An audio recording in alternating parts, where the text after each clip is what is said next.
9.1 আগের দিন হয়ে গেছে, তাদের পর থেকে আমরা শুরু করলাম। যদি দুটো সংখ্যা এই √7 এবং √11কে গুণ করতে বলা হয়, দেখো দুটোই দ্বিঘাত করণীর মধ্যে আছে, তাহলে আমাদের কাজ হবে কি, এই √7 ইন্টু √11 অর্থাৎ একই রুটের মধ্যে নিয়ে এসে, অর্থাৎ এখানে তোমরা সহজে এরকমভাবে করে দিতে পারো, রুটের মধ্যে 7 ইন্টু 11 অর্থাৎ √77। ঠিক আছে, তার মানে √a into √b is equal to রুটের মধ্যে, একটা রুটের মধ্যে a ইন্টু b। গুণগুলো এইভাবে করা যায়। তাহলে এখানে কিছু কিছু ক্ষেত্রে কোনো সংখ্যার গুণ দেখিয়েছে, সেগুলো দেখো প্র্যাকটিস করতে হবে। 2√5 ইন্টু 3√2, তাহলে কি করব, সংখ্যার সঙ্গে সংখ্যার গুণ হবে 3 2 6, আর রুটের মধ্যে 5 ইন্টু 6√10 হচ্ছে। পরেরটাও তাই, 7 2 14, 3-এর সঙ্গে 3 এটা করলে তো এক রুটের মধ্যে 9 মানে কি, সেটা আলটিমেটলি 3, তাহলে 7 2 14 ইন্টু 3 অর্থাৎ 42। তো এরকমভাবে এই গুণগুলো, আর এটা তো গুণের বিচ্ছেদ নিয়ম জানো, তাহলে 2 ইন্টু একবার 4 প্লাস √3, আবার প্লাস √3 ইন্টু 4 প্লাস √3, তাহলে 4 2 8 plus 2√3 plus 4√3 into 3 into √3 into √3। এরকমভাবে এই গুণগুলো সমস্ত করা আছে, নিজেরা হাতে কলমে করে তাহলে বুঝতে পারবে। ঠিক আছে, এই গুণগুলো শিখবে। এবারে এসো যেটা আমাদের মেন দরকার, করণী নিরসন করা।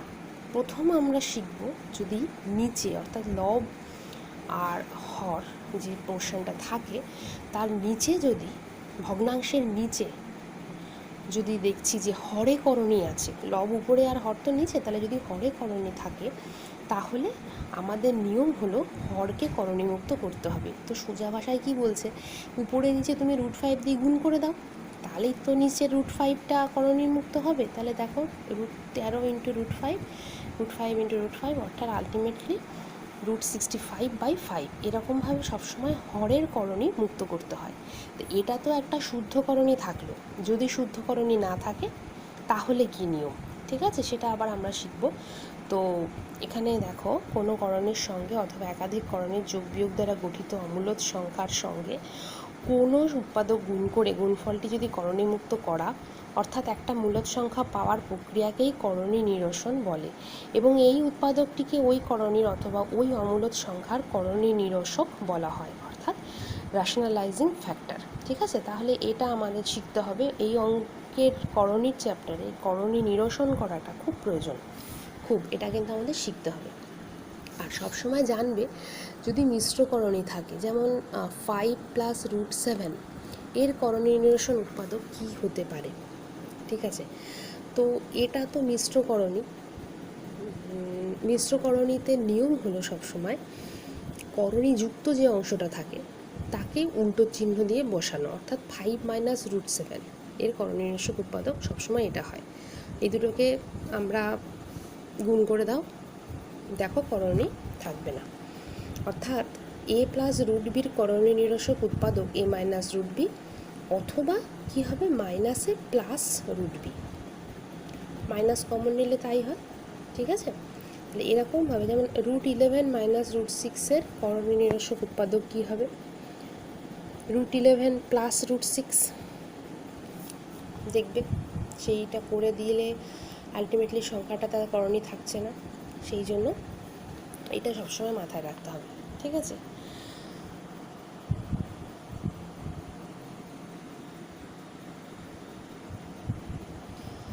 এই মিশ্র দ্বিঘাত করণীর এরকম করণী নিরসক উৎপাদককে ওই মিশ্র দ্বিঘাত করণীর কী বলা হয়, অনুবন্ধী বা পূরক করণী।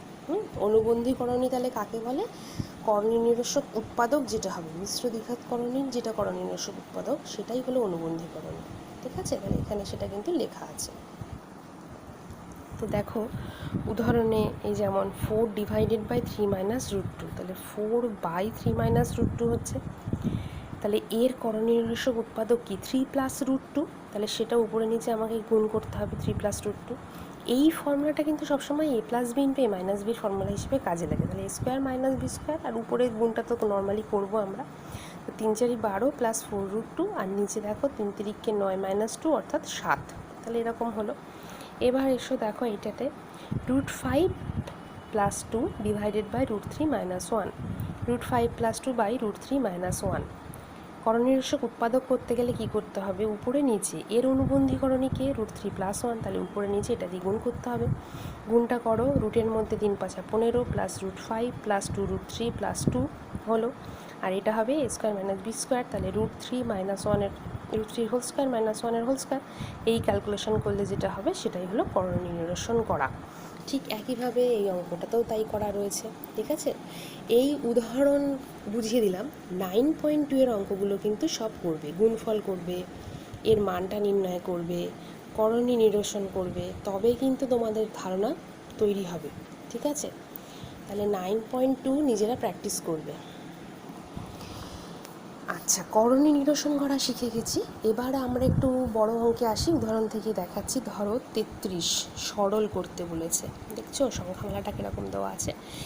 প্রথমে দেখলে কঠিন লাগলো, এগুলো হাতে কলমে করলে খুব সোজা। যেমন √5/√3 প্লাস √2 আছে, এটাও একটা রয়েছে, 3টে ভগ্নাংশ আছে। প্রত্যেকটার হরের মাথায় রাখতে হবে প্রথম অংশটা, দেখো এখানে ভেঙে ভেঙে করে দিয়েছে। প্রথম অংশটা যেটা আছে সেটার করণীয় নিরসন করেছে কিভাবে, উপরে নিচে অনুবন্ধীকরণে দিয়ে গুণ করেছে। এই গুণগুলো ক্যালকুলেশন করলে আলটিমেটলি তোমার দাঁড়াচ্ছে এইটা। মানে প্রত্যেকটার উপরে নিচে অনুবন্ধীকরণে দিয়ে দ্বিতীয় অংশ তৃতীয় অংশ করে সব কটা অনুবন্ধীকরণে দিয়ে করে করে অংশগুলোকে ভেঙে নিয়েছে। তৃতীয় অংশ হলো আলটিমেটলি এইটা, তাহলে এই 3টে অংশ যোগ করলে দাঁড়ালো সরলফল 0 হলো। আবার দেখো প্রয়োগ 35-এ দেখো এক্সের মান একটা দেওয়া আছে, সেখান থেকে x - 1/x, x² + 1/x², x³ - 1/x³, এই মানগুলো বের করতে হবে। তো দেখো x = √3 + √2, তাহলে 1/x = কত, 1/ এটা। এবারে তুমি অনুবন্ধীকরণে দিয়ে উপরে নিচে করো, করে আলটিমেটলি 1/x এর মানটা কিন্তু তোমার বেরোলো এইটা। এবার যা যা মান বার করতে বলেছি, x - 1/x মান বসিয়ে দাও, ক্যালকুলেশন করো, মান বেরিয়ে যাবে। ঠিক একইভাবে x² + 1/x², তাহলে x - 1/x এর হোল স্কয়ার প্লাস 2ab মান বসাও। আর 2ab তো খুব সোজা, 2x × এইটা, আলটিমেটলি 3 - 2 1 আসবে মান। তো যাই হোক, এটা আসলো। x³ - 1/x³ কী হবে, x - 1/x এর whole cube plus 3ab × a - b, তাহলে সেখান থেকে মান বসাও, বসালে বেরিয়ে যাচ্ছে। ঠিক একইভাবে 37-এর অঙ্কটা দেখো, x এর মান দেওয়া আছে, y এর মান দেওয়া আছে, এই মানগুলো বার করতে হবে। আমি উদাহরণটা দেখবে, আশা করি বুঝতে পারবে। আমি এক্সারসাইজে যে অঙ্কটা করতে দেওয়া আছে সেটা আমি বুঝিয়ে দেবো, এটা আশা করি বুঝতে পারবে। তাহলে এইগুলো সমস্ত তোমরা দেখছো, ঠিক আছে। এবারে চলে এসো 9.3-তে। 9.3 এর এগুলো তো পারবে সরল করি। 3-এর অঙ্কটা দেখো, 3 তো সোজা, 3-এর তো এই মানগুলো দেওয়া আছে, XYZ এর মান বসাবে, মান হিসাব করতে হবে। 4 তো উদাহরণ বুঝিয়ে দিলাম। 5-এরটা দেখো, 5-এরটা আমি করেছি, তোমাদের বলে দিচ্ছি, দেখে নাও। না বুঝতে পারলে আমাকে অবশ্যই বলবে। 5-এর অঙ্কটা বলেছে এটাকে সরল মানে নির্ণয় করতে হবে। তো এইটা একটা ভগ্নাংশ। এখানে কি করেছে, আমি করণীয় নিরসন না করে ডাইরেক্ট ভগ্নাংশের যোগ যেভাবে করতে হয়, তো হরের করে দিয়েছি লসাগু, তাহলে এর সঙ্গে এটার গুণ প্লাস এর সঙ্গে এটার গুণ। এটা কিন্তু ফর্মুলা কি দেখো, a + b ×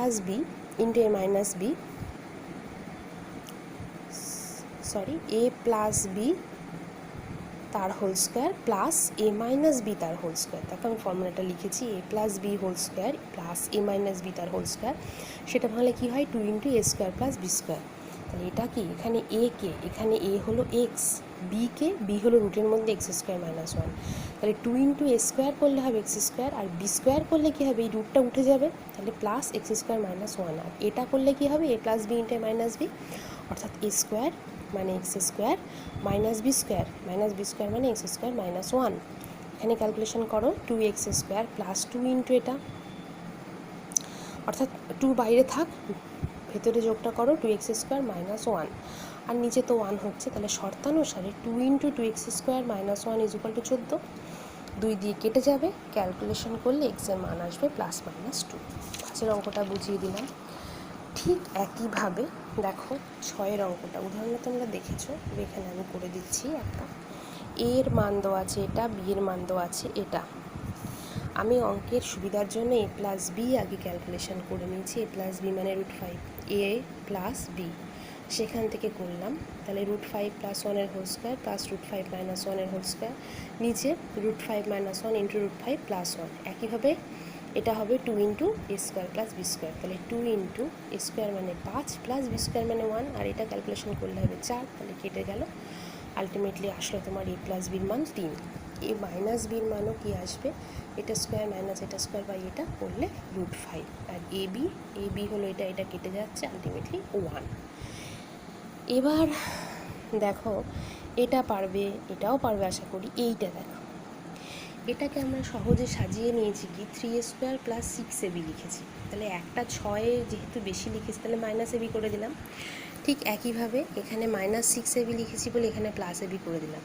এইটাকে দেখো 3 কমন নিলে a² + 2ab + b² হয়, তাই শর্টে এইভাবে লেখা যায় -ab, এটাও তাই। এবার এই মানগুলো বসিয়ে দিয়েছি, মানগুলো বসিয়ে ক্যালকুলেশন করলে আলটিমেটলি 1.5/8। 4-এর পার্টটা দেখো, 4-এর পার্টটা তোমার ছিল a³ + b³ / a³ - b³। ফর্মুলায় ভাঙো a + b whole cube -3ab × a + b, আর a - b whole cube +3ab × a - b। মান বসাও, মান বসালে ফাইনালি তোমার আনসার আসবে এটা। ঠিক আছে, তাহলে 7 নিজেরা চেষ্টা করবে, 8 পারবে একই রকম। যদি কোনোটা আটকায় না পারো তাহলে আমাকে বলবে। আর 9-এর এই অঙ্কগুলো কিন্তু শর্ট কোশ্চেনে খুব আসে। মিশ্র সংখ্যা আছে, মিশ্র দ্বিঘাতকরণে √7 + 1 আর √5 + 3, এর মধ্যে কোনটা বড়? দেখো সদৃশ্যকরণে কিন্তু এরা 9 থাকলে আমি যোগ বিয়োগ করে বলতে পারতাম। এই অঙ্কগুলোর নিয়ম হলো এদেরকে বর্গ করতে হয়। তাহলে √7 + 1 এর হোল স্কোয়ার করে দাও, a² + 2ab + b² ক্যালকুলেশন করলে আসে 8 + 2 √7। আর √5 + √3 হোল স্কোয়ার করলে ক্যালকুলেশন করলে আসবে 8 + 2 √15। ঠিক আছে, তাহলে করণী যুক্ত যে পার্টটা রয়েছে নিশ্চয়ই √7-এর থেকে √15 বড়। সেখান থেকে তাহলে আমরা বলতে পারি যে এই সংখ্যাটা বড়, √5 + √3। ঠিক আছে, তো সব ধরনের অঙ্কগুলো বুঝিয়ে দিলাম। করণী চ্যাপ্টারটা মোটামুটি, বাকি অঙ্কগুলো যেগুলো থাকলো নিজেরা পুরো প্র্যাকটিস করবে। ভীষণ ইম্পর্টেন্ট চ্যাপ্টার এবং এখান থেকে পরীক্ষায় কিন্তু সহজে মার্কস ক্যারি করা যায়। কাজে নিজেরা ভালো করে প্র্যাকটিস করবে করণী। এই পর্যন্ত শেষ করছি।